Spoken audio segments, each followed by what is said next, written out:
Walter, I have known you since you were 20 years old, a student at Harvard when I was a young professor, and when you took my course on the presidency. So here we are, almost 50 years later, coming together again. And what a treat it is for me to be with you. Thank And you, wow, Doris. how proud I am of everything you've You started me done. on this path, so thank you. You really Oh, did. You I love to inspired me. believe that that's so.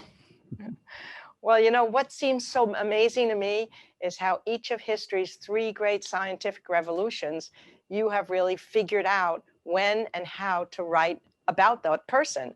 I mean, there you are, you found the exact right person to write about physics, the world of atom bombs, the nuclear power with Albert Einstein, you know, and then you somehow figured out about the digital age, and there comes Steve Jobs, and now the life sciences, and here comes Jennifer Doudna.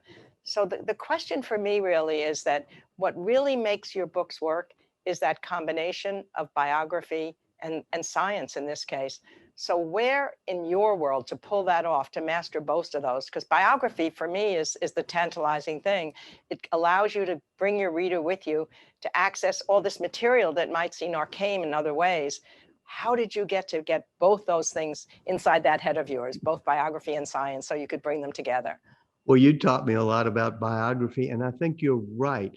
The thing about biography is it allows you to go on a journey of discovery, hand in hand with somebody.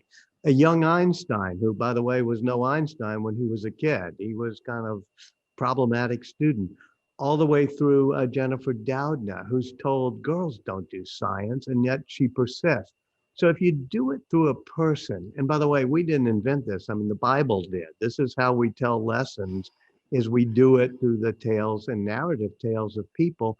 And for me, it helps demystify science or demystify the digital revolution when you can start with a character who's really human, like a Steve Jobs, like a Jennifer Doudna, and say, step by step, how did they push? How did they persist? How did they discover things?